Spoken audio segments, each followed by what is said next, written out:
आप सभी साईं भक्तों को जय जय जय जय जय साईं राम। बाबा की एक कृपा सुनाने जा रही हूँ, इस प्रसाद को ग्रहण कीजिए।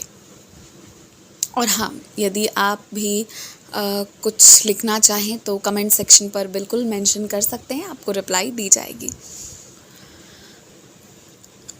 होता ये है कि वो दिन ऐसा था जिस दिन ये जो डिवोटी हैं, इनके हस्बैंड और बच्चे जो है अपने अपने ऑफिस और अपने स्कूल रिस्पेक्टिवली जा चुके थे। और जो इनकी ये हैं, ये मतलब ये खुद अपने घर पे बाबा के सामने बैठकर उसके बाद ये आराम से पूजा करती हैं। थोड़ा इनकी रूटीन पर यदि आऊँ तो ये सुबह उठकर बाबा के दर्शन करते करते ही सबका नाश्ता टिफ़िन सब बना कर रेडी कर देती हैं और उसके बाद सुबह खुद नहा धो लेती हैं और इकट्ठे ये लोग सब ब्रेकफास्ट करते हैं। उसके बाद ये अपनी ही गाड़ी से अपने बच्चों को स्कूल छोड़ के वापस घर आती हैं और उसके बाद जो है ड्रेस चेंज करके फ्रेश दूसरे क्लोथ्स में बैठकर उसके बाद ये बाबा की पूजा करती हैं। ये हमेशा ब्रेकफास्ट पहले कर चुकी होती हैं, पूजा उसके बाद आराम से आके बैठकर करती हैं। इनकी अगर बात करें तो जहाँ ये पूजा करती हैं वहाँ इन्होंने बहुत ही आराम वाली कुर्सी लगा रखी है जिस पे ये आराम से बैठकर पूजा करती हैं। मतलब कि इन्हें जिस कंडीशन में जैसे रहना है वैसे बैठकर एसी वेसी लगाकर आराम से पूजा करती हैं ताकि शी कैन कॉन्सेंट्रेट। इनके घर पर एक सिस्टम है जिसमें लगातार ओम साई राम का जाप या बाबा के भजन या कुछ तो बजते रहते हैं जो सिर्फ बाबा के लिए डेडिकेटेड है, जिसे उस वक्त पूजा करने के दौरान बंद कर दिया जाता है क्योंकि तब ये पूजा कर रही होती हैं। तो इनकी ज़िंदगी सिर्फ बाबा के चारों ओर चलती है। सुबह ये नाश्ता करते हैं, तब बाबा भी नाश्ता करते हैं और उसके बाद जो है बाबा की जब पूजा करने आती हैं तब बाबा का प्रतिदिन अभिषेक होता है। तो ये बहुत समय से चलता आ रहा था। अब बात ऐसी थी कि ये था त्योहारों का समय और जब त्योहार आते हैं तो एक साईं भक्त कैसा होता है, वो अपने से पहले दूसरों की सोचता है। तो इन्होंने सारे सभी लोगों के पेमेंट्स जो थे वो कर दिए थे और इनकी जो हेल्पर जो काम करने के लिए आती हैं साफ़ सफाई के लिए, उनके पेमेंट्स भी कर दिए थे। सबका पहले इन्होंने कर दिया। अब इनके शॉपिंग का समय था, दिवाली का टाइम था, दिवाली आने वाली थी 2-3 दिनों में। तो उसी दौरान ना क्या होता है कि ये उस दिन बहुत, वो जो दिन था उस दिन बहुत विचलित होकर ये रो रही थी। क्यों रो रही थी? क्योंकि इनके हस्बैंड जो थे वो बाहर गए हुए थे और सीधा वो दिवाली के ही टाइम पे आने वाले थे, दिवाली वाले दिन ही आने वाले थे। तो उनके कपड़े, बच्चों के कपड़े, इनके कपड़े और इनके सास ससुर के कपड़े, ये सब की जिम्मेदारी थी इनकी। और होता ये है कि इनसे गलती से, जानबूझकर नहीं गलती से, इनके पर्स से कहाँ इनके 10,000 रुपये छूट गए या गिर गए। 10 मैं बोल रही हूँ, उससे कुछ ज़्यादा ही अमाउंट थे, एग्जैक्टली याद नहीं है, 10 से 12 के बीच में कुछ तो बोला था, कुछ ऐसा ही था, ठीक है। तो छूट गए। ये बहुत रो रही थी और बहुत परेशान थी। और हाँ, एक और बात बताती हूँ, ये किसी से उधार लेके काम करना नहीं चाहती है। अब होता ये है कि इन्हें लगा कि अब मैं कहाँ से लूँ। इनके सास ससुर जो है उनके पास भी पेंशन है, लेकिन ये उनसे भी नहीं मांगने वाली थी। ये मांगती तो सिर्फ बाबा से, नहीं तो नहीं मांगती, ऐसे ही रह जाती। तो उस दिन ये समहाउ रो रही थी क्योंकि इनके हस्बैंड इतने दूर थे, उनको परेशान करना इन्हें अच्छा नहीं लग रहा था। अगर उनको कहती तो कोई दोस्त या किसी न किसी माध्यम से वो निकलवा देते, ठीक है।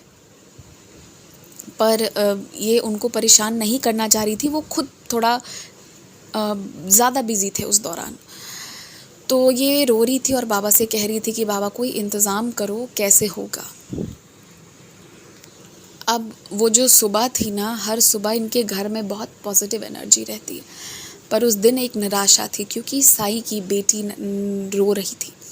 तो घर में एक निराशा वाली वाइब्रेशन थी। उस दिन उनकी बाई भी आई ना, तो उन्होंने देखा कि दरवाजे ऑलरेडी मेरे लिए खोल रखा है और दीदी टाइम के पहले बैठी हुई हैं आज बाबा के पास। और उनके आंखों का आंसू जो इन्होंने देख लिया। तो इनकी हेल्पर को लग रहा था पता नहीं क्या हो गया है, घर बिल्कुल सुनसान था। उनके सास ससुर जो थे वो लोग अपने मतलब वो क्या बोलते हैं, जो उनकी ग्रुप थी उन लोगों में कहीं तो गए हुए थे, ठीक है। तो इनको लगा कि पता नहीं दीदी को क्या हुआ है, पर पूजा के दौरान इनकी मेड ने उचित नहीं समझा कि वो उन्हें रोके या कुछ भी पूछे। पर ये क्या उनकी मेड देखती है ना, वो फिर जब झाड़ू करने लगी तो वो बाबा को देखी, इनको देखी, देख कर गए, और इनकी मेड को भी बाबा से अटैचमेंट हो गया था इनके कारण। लेकिन जब वो झाड़ू लेके जब उधर से वापस लौट के आई तो ना ये क्या देखी कि ये वो जो इनकी मेड है वो क्या देखती है कि थोड़ी देर पहले बाबा कोई और शॉल कलर पहने थे, अभी कोई और पहने। और ना एकदम से वो चिल्ला के दीदी बोली, तो वो पूजा करी थी, वो घबरा गई, उनके हाथ थरथरा गए कि क्या हुआ, क्यों चिल्लाई है। तो उन्होंने फिर इनकी मेड ने पूरी कहानी इनको बताई कि मैं गई थी ना, तो वो पिंक कलर की पहने हुए थे, और अभी जब आके देख रही हूँ तो ये ब्लू ग्रीन टाइप का कोई शेड है। तो उन्होंने मतलब वो एकदम थरथर वो बोली कि ये क्या देखा, मतलब उन्होंने कहा कि आप तो यहीं बैठी हुई हैं, तुरंत जाके और तुरंत आई हूँ, 1 सेकंड में कोई शॉल इतने अच्छे से पहना नहीं देगा, ये मैंने देखा। तो जो वो इनकी मतलब ये जो साईं डिवोटी हैं, इनकी मेड ने जब इनको ये चीज़ें बताई ना, तो उनके आँखों में ना और गहरे आंसू थे। तो इनकी मेड को इनिशियली लगा कि पता नहीं मैंने कुछ गलत बोल दिया क्या बाबा के लिए। तो वो माफ़ी मांगने लगी कि दीदी आप रोइए मत, मुझे तो बस ये चीज़ ऐसी लगी, क्या हुआ एकदम से मुझे नहीं समझ में आया।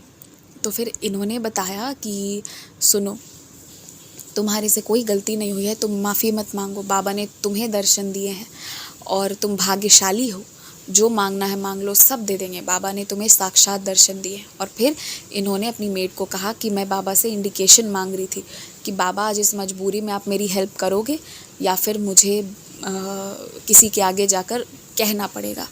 मतलब बात ऐसी नहीं है कि अपने ससुर जी से नहीं कह सकती हैं या हस्बैंड से नहीं कह सकती हैं, पर बात यहाँ ऐसी है कि ये कहना ही नहीं चाहती हैं। इन्होंने आज तक कभी किसी से कुछ नहीं मांगा, बिना मांगे सब कुछ मिला है बाबा की कृपा से, तो आज कैसे, आज क्यों मांगती है किसी से भी।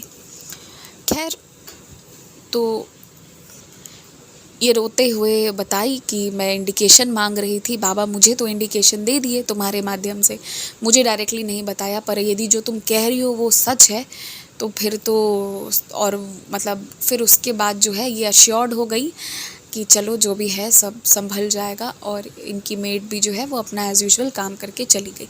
अभी 3-4 दिन रखे थे दिवाली आने को, शॉपिंग नहीं हो पाई थी।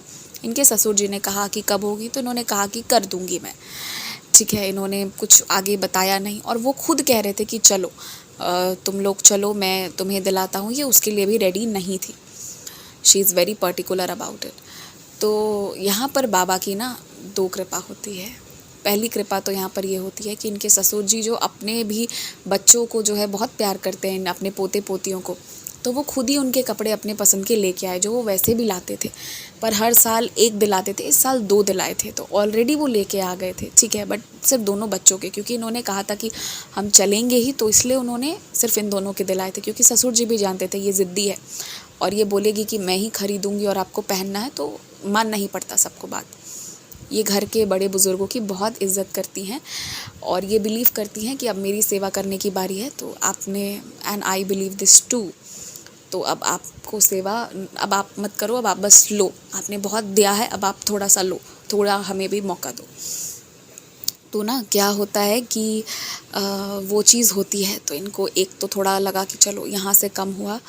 और मतलब देखिए, ये बताने वाली बात नहीं होती है कभी कभी, लेकिन आदमी ऐसे पोजीशन पे पहुंच जाता है ना कि कभी कभी आप भी बिलीव करिएगा, ऐसा रहता है ना कि घर पे ढंग से 2000 भी नहीं होता कि आदमी कोई चीज़ ले सके, और कभी कभी ऐसी सिचुएशन हर घर पे हो जाती है। और ऊपर से इनके हस्बैंड गए हुए थे बाहर, तो ये बैंक जाना लाना वो सब वही करते थे, तो इन्हें वो चीज़ भी लग रहा था कि आता तो आज वो चीज़ नहीं होती, कभी गई नहीं थी, आता नहीं आता की बात ही नहीं, ये जाती ही नहीं थी अकेले, डर लगता है, इन्हें लगता है कि इन्हें नहीं आएगा, कुछ साइन कर दिया, कुछ कर दिया। पढ़ी लिखी भी हैं, ऐसा नहीं है कि नहीं पढ़ी हैं, ग्रेजुएट हैं, लेकिन फिर भी बहुत सालों से गई नहीं है, छूटा हुआ है तार, लिंक नहीं है। तो फिर उसके बाद जो है ना, अब बाबा की दूसरी लीला आप देखिए क्या होता है। 2 दिनों के बाद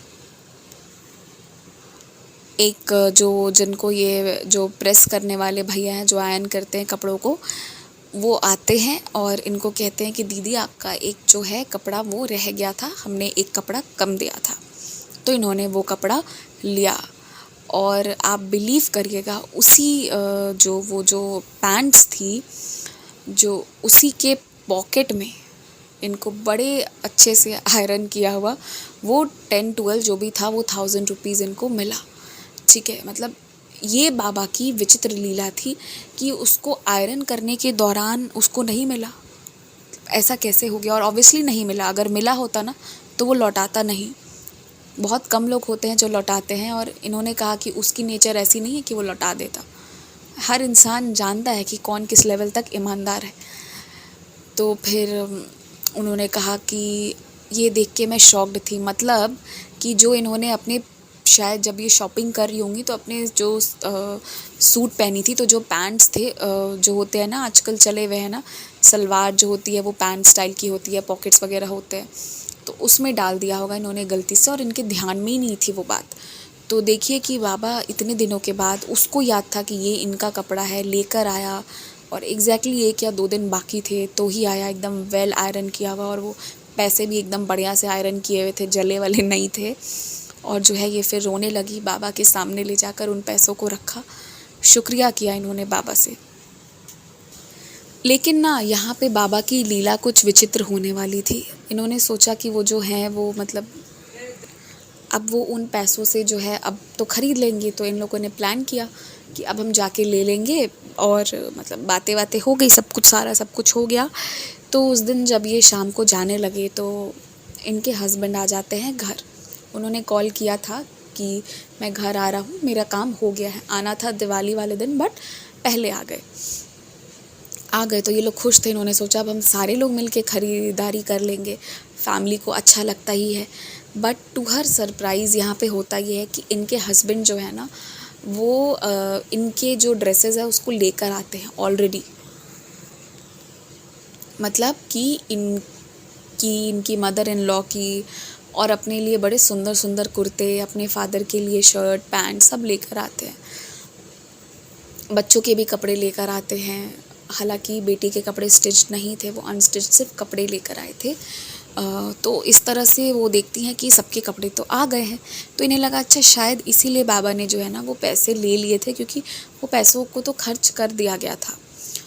तो अभी क्या होता है ना उसके बाद कि इन्होंने तय किया कि अब ये जो पैसे हैं ना मैं इसको बाबा के पास में रख देती हूँ। ये बाबा ने ही दिलाए थे मेरे रोने पर, इसके ज़रूरत नहीं पड़ी मुझे, ये तो सब लेके आ ही गए थे उनके हस्बैंड। तो उन्होंने बाबा के पास रख दिया और उन्होंने ये सोचा कि वो जब भी बाबा के मंदिर या कुछ भी कोई भी चीज़ रहेगा जहाँ बाबा आदेश करेंगे वहाँ ये उसको जो है वो स्पेंड करेंगी। ये भी बहुत बड़ी बात है कि इस तरह के भाव रखना, वरना पैसे के सामने अच्छे अच्छे भी जो हैं वो टिक नहीं पाते। तो ना इन्होंने मतलब आप सोचिए कि इनकी भक्ति की लेवल क्या है। नहीं रहेगी तो कृपा नहीं रहेगी। इंसान को अगर हर डिज़ायर से उठना पड़ता है तो मनी से भी उठना पड़ता है। देखिए आई अप्रिशिएट दिस, क्योंकि आज के टाइम पे लोग क्या क्या कर रहे हैं, पैसों के लिए रिश्ते ख़राब कर देते हैं। और देखिए कितनी प्यारी बात है ना ये। खैर चलिए अब इस पे एम्फेसाइज़ नहीं करती। उन्होंने बाबा जी के पास रख दिए और फिर इनको क्या मन में आया ना कि इन्होंने वो पैसे बाद में जो है अपने अलमीरा में रख दिए, एज़ इफ़ कि ये बाबा का आशीर्वाद है। और जिस दिन से ये वहाँ गया है ना, वहाँ पे जो वृद्धि हुई है इनके धन में, वो ये कहती हैं कि अब ये जो पैसे हैं मैंने इसको इस तरह से बांध के रखा है कि ये कोई टच नहीं करता, ये कोई यूज़ नहीं करेगा, क्योंकि ये बाबा के दिए हुए लक्ष्मी है मेरे लिए। क्योंकि वो वहाँ पे अब इस तरह से मल्टीप्लाई होती है कि इनकी तिजोरी इस तरह से भरी रहती है कि जो उस दिवाली हुई थी फिर वैसी कभी हुई ही नहीं। तो ये थी बाबा की एक अलग ही कृपा, एक अलग ही लीला, एक अलग ही एहसास। और ये बताती हैं कि एक दिन की बात थी, ऐसा ही हुआ था कि ये ना मंदिर नहीं जा सकती थी उस दिन, इन्होंने भोग तो बना लिए थे पर बाहर जो थी ना वो बहुत मतलब आंधी वांधी आ रही थी, तो ये बाहर मंदिर जाने के लिए वो नहीं थी कि ये मंदिर जा नहीं पाएंगी। तो उस दिन बाबा की ऐसी लीला होती है कि कुछ लोग आते हैं इनके घर और कहते हैं ना कि हम जो ये रथ है इसे लेकर शिरडी जा रहे हैं, तुमको कुछ देना है तो दे दो। तो इन्होंने कहा कि इन्होंने अपने तरफ से जो देना था दे दिया, और इन्होंने जो प्रसाद बनाए थे मंदिर ले जाने के लिए, तो इन्होंने कहा कि क्या आप ये सारा खाना आप ग्रहण करेंगे। तो उन लोगों ने पूछा कि किस पर्पज़ से इतने तरह के बने हैं। तो उन्होंने कहा कि मैं साईं बाबा जी के लिए हर गुरुवार को ले जाती हूँ, और मतलब गुरुवार ही नहीं अन्य दिन भी जब भी मौका मिलता है तो, और जो वहाँ पे लोग रहते हैं उनको मैं खिलाती हूँ, पर आज मैं नहीं जा पाऊँगी, बाहर की कंडीशन अच्छी नहीं है। तो बाबा की ऐसी लीला होती है ना कि उन लोगों ने इनिशियली इनको ऑफ़र किया कि आप हमारे साथ चलो, हमारा एक मतलब वैन टाइप का है, आप चलो। पर ये उन लोगों के साथ इनको लग रहा था जाऊँ नहीं जाऊँ, प्लस बारिश भी बहुत ज़्यादा हो रही थी और इनकी खुद की कार भी थी, ऐसा तो नहीं है, तो इनको ज़रूरत नहीं थी कि वैन से जाएं या नहीं जाएं। पर इनको मन नहीं हो रहा था, बाहर का सिचुएशन देखकर घबराहट सी होती है ना, कभी कभी लगता है कि नहीं हम नहीं जाए, तो इनकी इच्छा नहीं थी कि ये जाएं। तो उन्होंने कहा ठीक है, फिर आप जो है ना ये सारा हमें दे दो, हम वैसे भी मंदिर होते हुए जाएंगे तो हम ये वहाँ पे ऑफ़र कर देंगे। तो बाबा ने इनका तब भी हेल्प करा था कि खुद बाबा चल के उस वाहन में आए थे, उस रथ में, और जो है प्रसाद लेकर खुद अपने भक्तों को बांटने के लिए मंदिर तक गए और अपने ही बच्चों को भेजा जो ये काम को इनका पूरा किए। तो ये भी बाबा की लीला थी। ऐसी कई लीलाएं इनके साथ हुई हैं। इन्होंने कहा कि मैं क्या बताऊं और क्या छोड़ूं, मैं तो कहती हूँ सब बता दो है ना। बाबा की लीला, बाबा की कृपा की बारिश और उसका एक अलग एहसास जो हम सब करते हैं। तो बाबा की लीला है, बाबा की विचित्र विचित्र लीलाएं हैं। इन्होंने मेंशन किया कि जो बाबा की उदी है ना उसको हम भक्त नहीं समझ पाते कि वो क्या है, पर उसमें बहुत कृपा है और हमें बाबा की उदी का सेवन करना चाहिए। बहुत बड़ी कृपा है उसमें। कुछ सोच कर ही इन्होंने ये सेंटेंसेस कहे होंगे बाबा की उदी के लिए, कुछ तो होगा जो इन्होंने शेयर नहीं किया, बट ठीक है, चलिए इसी के साथ जय साईं राम।